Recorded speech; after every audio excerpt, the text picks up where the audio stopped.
ഓം ശ്രീകൃഷ്ണാർപ്പണമസ്തു. എല്ലാവർക്കും നമസ്കാരം. നാം ഗ്രഹങ്ങളുടെ സ്വക്ഷേത്രങ്ങൾ ഏതാണ്, ഉച്ചക്ഷേത്രങ്ങൾ, നീചക്ഷേത്രങ്ങളെ കുറിച്ച് മനസ്സിലാക്കിയില്ലേ? അതുപോലെ തന്നെ ഗ്രഹങ്ങൾക്ക് ശത്രുക്ഷേത്രങ്ങളും ഉണ്ട്. അപ്പൊ സൂര്യന്റെ ശത്രു ആരാണെന്നറിയാമോ? ശനിയാണ്. ശനിയുടെ ശത്രു സൂര്യനുമാണ്. അപ്പൊ നമ്മുടെ ബന്ധുക്കളുടെ വീട്ടിലേക്ക് പോകുമ്പോൾ വളരെ സന്തോഷവാനായിരിക്കും അല്ലെ? അപ്പോൾ ഇത്ര സമയം ഇവിടെ ചെലവഴിച്ചോ എന്നുള്ള ഒരു സംശയം ഉണ്ടാവും. അപ്പോൾ കൂടുതൽ നേരം നമുക്ക് അവിടെ ചെലവഴിക്കണം എന്നുണ്ടാവും. പക്ഷെ സമയമായി എന്ന് പറഞ്ഞാൽ നമ്മൾ തിരികെ പോവായിരിക്കും. പക്ഷെ നിർബന്ധവശാൽ ശത്രുക്കളുടെ വീട്ടിലേക്ക് പോകേണ്ടി വരുന്ന ഒരു അവസ്ഥ ഉണ്ടാവുമ്പോൾ എന്തായിരിക്കും? എത്രയും പെട്ടെന്ന് അവിടെ നിന്ന് തിരിച്ചു പോരാൻ കഴിഞ്ഞെങ്കിൽ എന്നായിരിക്കും. ഇതുപോലെ തന്നെയാണ് ഗ്രഹങ്ങൾക്കും. നല്ല സ്ഥാനങ്ങളിലാണ് നിൽക്കുന്നത് എങ്കിൽ അനുകൂല ഫലങ്ങളും, ശത്രു സ്ഥാനങ്ങളിലാണ് നിൽക്കുന്നതെങ്കിൽ പ്രതികൂല ഫലങ്ങളും നമുക്ക് തരുന്നു. അപ്പൊ അതിന് പുരാണത്തില് ഈ സൂര്യനും ശനിയും എന്താണ് ഇത്ര ശത്രുത, ഒരു പുരാണത്തില് ഒരു കഥ പറയുന്നുണ്ട്. ആ കഥയിലേക്ക് നമുക്ക് പോവാം. സൂര്യഭഗവാൻ വിവാഹം ചെയ്യുകയാണ്. പത്നിയുടെ പേര് സന്ധ്യ എന്നാണ്. അവർക്ക് 3 മക്കളുണ്ടാവുകയാണ്.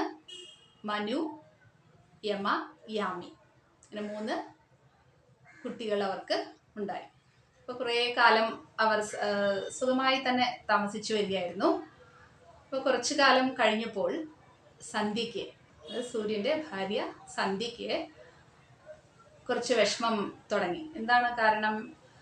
സൂര്യഭഗവാന്റെ ആ ചൂട്, അസഹനീയമായ ആ ചൂട് അവർക്ക് സഹിക്കാൻ കഴിയാതെയായി. അപ്പൊ എങ്ങനെയെങ്കിലും ഇവിടുന്ന് രക്ഷപ്പെടണം എന്നുള്ള ചിന്തയായി. അപ്പൊ അതിന് അവർ ഒരു പോംവഴി കണ്ടെത്തി.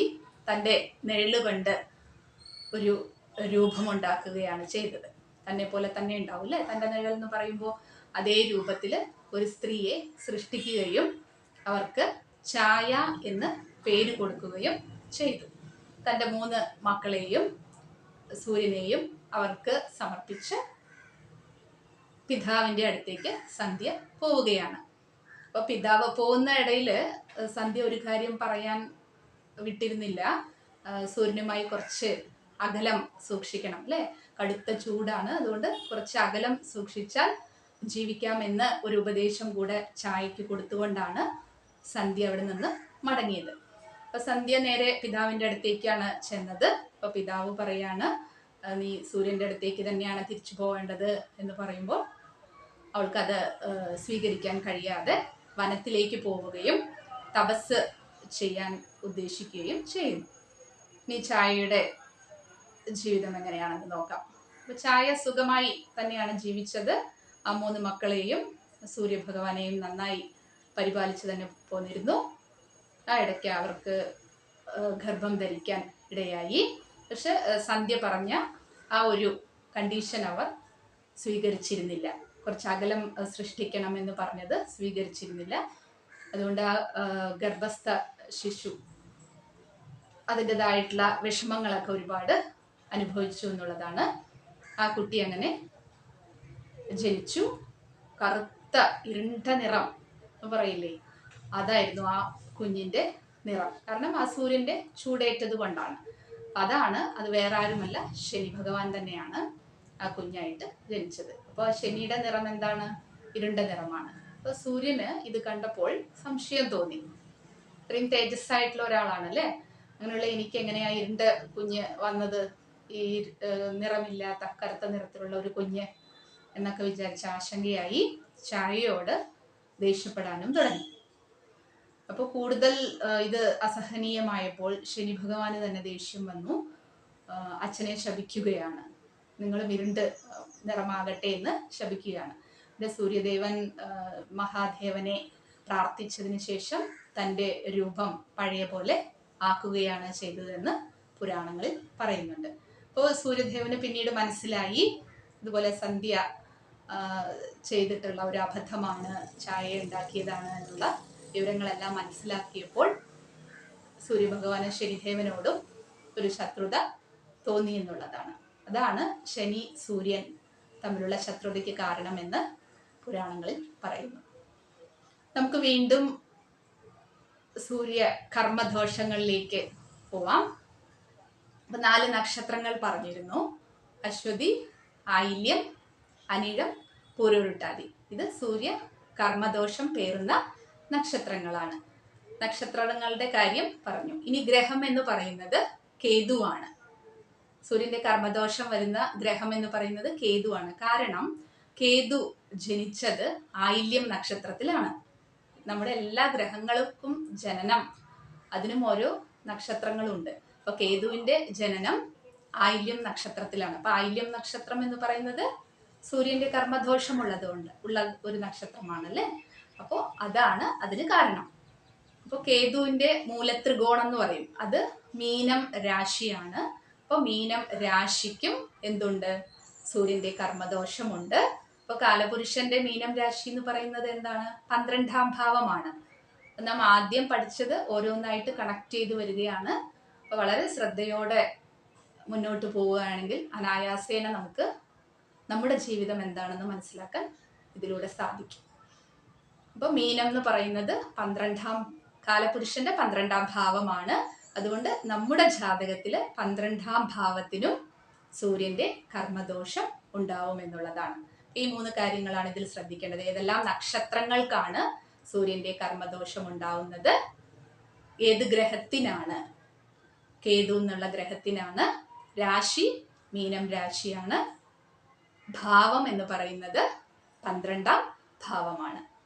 അപ്പൊ നമുക്ക് ചുറ്റും ധാരാളം ഡോക്ടേഴ്സ് ഉണ്ട് അല്ലേ. അപ്പൊ എത്ര ഡോക്ടേഴ്സ്, ഇപ്പൊ ലോകത്തിലുള്ള എവിടെയുള്ള ഡോക്ടേഴ്സിന്റെ ഹൊറോസ്കോപ്പ് നാം ചെക്ക് ചെയ്യുമ്പോഴും ഇതിൽ 3 കണ്ടീഷൻസ് നിർബന്ധമായിട്ട് 3 കണ്ടീഷൻസ് ഉണ്ട്. അതിൽ ഒരു കണ്ടീഷനെങ്കിലും അവരുടെ ജാതകത്തിൽ നിന്ന് നമുക്ക് കണ്ടുപിടിക്കാം. അങ്ങനെയുള്ള ഈ കണ്ടീഷൻസ് ഉള്ളവരിൽ മാത്രമേ ഡോക്ടർ എന്നുള്ള പദവി അലങ്കരിക്കാൻ കഴിയുള്ളൂ എന്നുള്ളതാണ്.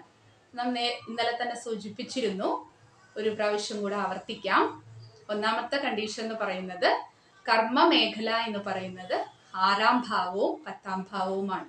അപ്പൊ 6ാം ഭാവാധിപൻ 10ാം ഭാവാധിപൻ ഈ 4 നക്ഷത്രങ്ങളിൽ ഏതെങ്കിലും ഒന്ന് സ്വീകരിച്ചിരിക്കണം എന്നുള്ളതാണ്. അതാണ് ഒന്നാമത്തെ കണ്ടീഷൻ. രണ്ടാമത്തെ കണ്ടീഷൻ എന്താണ്? 6, 10, 12 ഈ 3 ഭാവങ്ങളിൽ ഏതെങ്കിലും ഒന്നിൽ കേതു നിൽക്കുന്നതാണെങ്കിലും ഈ ഫീൽഡ് സെലക്ട് ചെയ്യാവുന്നതാണ്. മൂന്നാമത്തെ കണ്ടീഷൻ ഭാവച്ചേർക്ക എന്ന് പറയും. ഭാവങ്ങളുടെ കണക്ഷൻ എങ്ങനെയാണ് വരുന്നത് എന്നുള്ളതാണ്. അപ്പോൾ 6, 10 ആണെന്ന് പറഞ്ഞല്ലോ. അപ്പോൾ 6, 12 6ാം ഭാവാധിപൻ 12ലോ 12ാം ഭാവാധിപൻ 6ലോ, ഇല്ലെങ്കിലോ 10ാം ഭാവാധിപൻ 12ൽ 12ാം ഭാവാധിപൻ 10ൽ. അപ്പൊ 6, 12 അല്ലെങ്കിൽ 10, 12 ഈ കോമ്പിനേഷൻ വരിക. ഇല്ലെങ്കിൽ എന്ത് സംഭവിക്കണം? 6ാം അധിപനും 12ാം അധിപനും ചേർന്ന് ഏതെങ്കിലും ഒരു രാശിയിൽ നിൽക്കുകയാണെങ്കിലും അവരുടെ ചേർച്ച ഉണ്ടെന്ന് പറയാം. ഈ 3 കണ്ടീഷനുകൾ, ആദ്യം പറഞ്ഞത് നക്ഷത്രങ്ങൾ, സെക്കൻഡ് പറയുന്നത് ഗ്രഹങ്ങളെ കുറിച്ച്, 3 എന്ന് പറയുന്നത് ഭാവങ്ങളെ കുറിച്ച്. ഈ 3 കണ്ടീഷനിൽ ഏതെങ്കിലും ഒന്ന് ജാതകത്തിൽ ഉണ്ടെങ്കിൽ മാത്രമേ അവർക്ക് എന്താവാൻ കഴിയുള്ളൂ? ഡോക്ടർ എന്നുള്ള പദവി അലങ്കരിക്കാൻ കഴിയുകയുള്ളൂ. നാം നേരത്തെ സൂചിപ്പിച്ചിരുന്നു 4 മേഖലകളിൽ ജോലി ചെയ്യാമെന്നുള്ളത്. അതിൽ വളരെ ശ്രദ്ധിക്കേണ്ട ഒരു കാര്യം എന്ന് പറയുന്നത്, ഇപ്പോൾ ഒരു ജനറൽ മാനേജർ അല്ലെങ്കിൽ ഒരു മാനേജർ പോസ്റ്റിൽ, ഇപ്പോൾ ഈ കർമ്മദോഷങ്ങളുള്ളവർ നല്ല പോസ്റ്റിൽ ഇരിക്കും എന്നുള്ളത് സ്വാഭാവികമാണ്. പക്ഷെ അവർക്ക് ധാരാളം തലവേദനകൾ ഉണ്ടാവും. കീഴ് ജീവനക്കാരും അവർക്ക് മേലുദ്യോഗസ്ഥന്മാരുമായിട്ട് ആ ഇടയിൽ നിൽക്കുന്ന ഒരു മിഡിൽമെൻ ആണല്ലോ ഇവര്. അപ്പൊ അതുകൊണ്ട് ധാരാളം തലവേദനകൾ അവർക്കുണ്ടാവും. കാരണം മേലുദ്യോഗസ്ഥൻ പറഞ്ഞ ഇൻസ്ട്രക്ഷൻ കറക്റ്റായിട്ട് കീഴ് ജീവനക്കാര് അത് ചെയ്ത് തീർക്കുമ്പോൾ ഉണ്ടാവുന്ന വിഷമങ്ങൾ ഉണ്ടാവും. അപ്പൊ അത് കറക്റ്റായിട്ട് ഫോളോ ചെയ്യാൻ അവർക്ക് കഴിയുന്നില്ലെങ്കിൽ വല്ലാതെ വിഷമിക്കുന്നത് ഇത്തരക്കാരായിരിക്കും. അപ്പോൾ അത് പക്ഷെ അങ്ങനെ ഒരു ജീവിതത്തിൽ അങ്ങനെ ഒരു സാഹചര്യം വരികയാണെങ്കിൽ അവർ മനസ്സിലാക്കേണ്ടത് തൻ്റെ കർമ്മം കുറഞ്ഞു പോവുകയാണ് എന്ന് മനസ്സിലാക്കി മുന്നോട്ടുള്ള ജീവിതം അനായാസേന ജീവിച്ചു തീർക്കാൻ ഇത്തരത്തിലൂടെ അവർക്ക് മനസ്സിലാക്കാൻ കഴിയും. ഇപ്പൊ ഉദാഹരണമായിട്ട് ഒരു ലഗ്നത്തില് അനിഴം ലഗ്ന ജാതകനാണെന്ന് വിചാരിക്കുക. അപ്പൊ അവർക്ക് PSC പോലെയുള്ള ഗവൺമെന്റ് എക്സാം എഴുതണം എന്നുള്ള അതിയായ ആഗ്രഹം ഉണ്ടാവും. കാരണം എന്താണ്? ഗവൺമെന്റിന്റെ കാരകത്വം സൂര്യനുള്ളതാണ്. അപ്പൊ അപ്പോൾ ഈ സൂര്യന്റെ ഭാവ കർമ്മമുള്ള ഒരു നക്ഷത്രമാണല്ലോ അനിഴം. അപ്പൊ ആ അനിഴം നക്ഷത്രത്തിന് ലഗ്നത്തിലാണെന്ന് ശ്രദ്ധിക്കണം. അപ്പൊ ലഗ്നത്തിൽ അനിഴം നക്ഷത്രമാകുമ്പോൾ അവർക്ക് ഒരുപാട് ആഗ്രഹമാണ് PSC പോലെയുള്ള ടെസ്റ്റ് എഴുതിയിട്ട് ഗവൺമെന്റിൽ കയറണം എന്നുള്ളത്. പക്ഷെ അതെന്ത് സംഭവിക്കുന്നു? അവരുടെ ആഗ്രഹമാണ്. കാരണം 6, 10 ഭാവങ്ങളിൽ എന്ത് വരുന്നില്ല, ഈ നക്ഷത്ര കോമ്പിനേഷൻ വരുന്നില്ല. അതുപോലെ കേതു എന്നുള്ള ഗ്രഹം നിൽക്കുന്നില്ല, ഭാവ കോമ്പിനേഷനും വരുന്നില്ല. അപ്പൊ അവർക്ക് ലഗ്നത്തിൽ മാത്രമേ അനിഴം നക്ഷത്രമുള്ളൂ. അപ്പൊ അവർക്ക് ആ ജോബിൽ കയറാൻ സാധ്യതയില്ല. കാരണം അവരുടെ കരിയർ അതല്ല. അവർക്ക് വേറെ വിഷമങ്ങൾ ഉണ്ടാവുന്നത്, ഇപ്പൊ പിതാവ് നഷ്ടപ്പെടുക, അങ്ങനെയുള്ള കാര്യങ്ങളിലായിരിക്കും അവർക്ക് നഷ്ടപ്പെടുക. 4 വേറെ പോയിന്റുകൾ പറഞ്ഞിരുന്നല്ലോ. അപ്പൊ അതിലേതെങ്കിലും ഒന്നിലായിരിക്കും അവർ പ്രശ്നം നേരിടേണ്ടി വരിക. അപ്പൊ അവർക്ക് ജോബ് എന്ന് പറയുന്നത് ഗവൺമെന്റ് ജോബ് ലഭിക്കുകയില്ല. കാരണം ഈ മേൽ പറഞ്ഞിട്ടുള്ള ആ 3 കോമ്പിനേഷൻ ഉണ്ടെങ്കിൽ മാത്രമേ ഗവൺമെന്റ് ജോബിന് സാധ്യതയുള്ളൂ. കുറച്ചു കൂടുതൽ രാഹുകർമ്മ എല്ലാം കൂടെ വരുമ്പോഴാണ് അതിന്റെ സ്ട്രോങ് എന്ന് പറയുന്നത്. അത് നമുക്ക് പിന്നീട് നോക്കാം. അപ്പോൾ ഇതിപ്പോ നമുക്ക് ഇത്തരം ജാതക പരിശോധനയിലൂടെ നമുക്ക് എന്ത് വ്യക്തമാകുന്നു?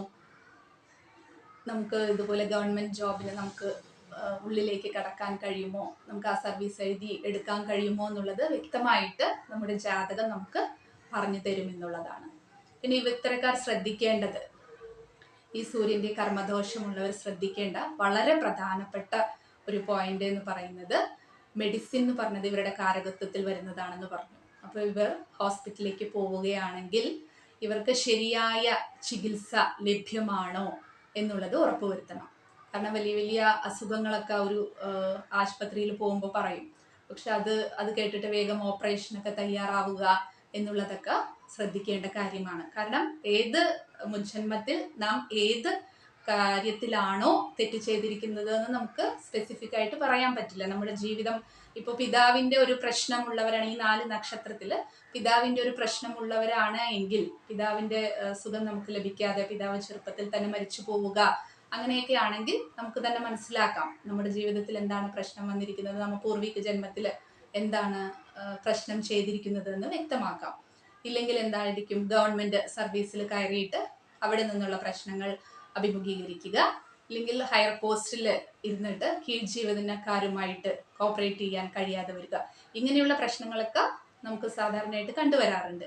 ഇങ്ങനെയുള്ള അപ്പൊ ഏത് മേഖലയിലാണ് പ്രശ്നം എന്ന് നോക്കുക. അപ്പൊ ചിലപ്പോൾ എന്തായിരിക്കും സംഭവിക്കുക, ഇതിലൊന്നും പ്രശ്നം ഉണ്ടാവുകയില്ല, പക്ഷെ ഹോസ്പിറ്റൽ എന്നുള്ളത് ഒരു തലവേദനയായിട്ട് മാറും. അപ്പൊ പോവുകയാണെങ്കിൽ കറക്റ്റ് ആയിട്ടുള്ള ശരിയായ ട്രീറ്റ്മെന്റ് കിട്ടില്ല. ഒരു 50 രൂപയ്ക്ക് ചെയ്യേണ്ട ഒരു ചികിത്സ എന്ന് പറയുന്നത് 50,000 രൂപ വരയ്ക്കും പോവാം. അപ്പോൾ ഇത്തരക്കാർ എന്താണ് ശ്രദ്ധിക്കേണ്ടത് എന്ന് വെച്ചാൽ, വളരെ കൃത്യമായി ഒരു ഹോസ്പിറ്റലിന് പകരം 2-3 ഹോസ്പിറ്റൽ ചെക്ക് ചെയ്തിട്ട് തൻ്റെ അസുഖം ഇത് തന്നെയാണോ എന്ന് നിർണയിച്ചതിന് ശേഷം മാത്രമേ ചികിത്സയ്ക്ക് വിധേയനാകാൻ കഴിയുള്ളൂ എന്നുള്ളതാണ്.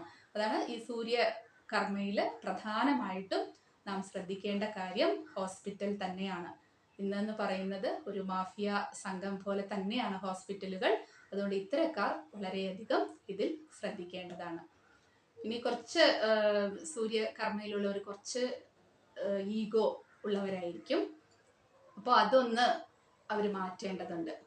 ഈഗോ ഉണ്ടാവും, കാരണം സൂര്യനാണല്ലോ, അതുകൊണ്ട് ആ ഈഗോ ഉണ്ടാവും. അതൊന്ന് ഉടക്കുകയാണെങ്കിൽ അവരുടെ ജീവിതം സമാധാനമായിട്ട് പോകും എന്നുള്ളതാണ്. പിന്നെ ഇവരെ ഈസി ആയിട്ട് നമുക്ക് അനുസരിപ്പിക്കണം എന്നുണ്ടെങ്കിൽ വളരെ, അപ്പോൾ ജീവിതമാവുമ്പോൾ ജീവിത പങ്കാളിക്ക് ഇത്തരം കോമ്പിനേഷനുകൾ ഉണ്ടെങ്കിൽ വളരെയധികം, ഇപ്പോൾ ലഗ്നമോ ലഗ്നാധിപനോ രാശിനക്ഷത്രമോ ഈ 4 നക്ഷത്രങ്ങളിലും വരികയാണെങ്കിൽ ജീവിത പങ്കാളി ശ്രദ്ധിക്കേണ്ട കാര്യം, അവരെക്കുറിച്ച് ധാരാളം പൊങ്ങച്ചം പറയുക എന്നുള്ളതാണ്. ആ പൊങ്ങച്ചത്തിൽ അവർ വീഴും. വെളിയിൽ കാണിക്കണമെന്നുണ്ടാവില്ല, പക്ഷെ അവരെക്കുറിച്ച് നല്ല പെരുമ പറയുമ്പോൾ അവർക്ക് ആനന്ദം ഉണ്ടാവുകയും നമ്മൾക്ക് എന്താണോ ആഗ്രഹം അതിനനുസരിച്ച് അവർക്ക് മാറാനും ഇതിലൂടെ കഴിയുമെന്നുള്ളതാണ്. ഇനി കൂടുതൽ എന്തൊക്കെയാണ് ഇനി സൂര്യ കർമ്മദോഷത്തിനുള്ള പരിഹാരങ്ങൾ എന്നുള്ളത് നമുക്ക് അടുത്ത വീഡിയോയിൽ കാണാം. നന്ദി, നമസ്കാരം.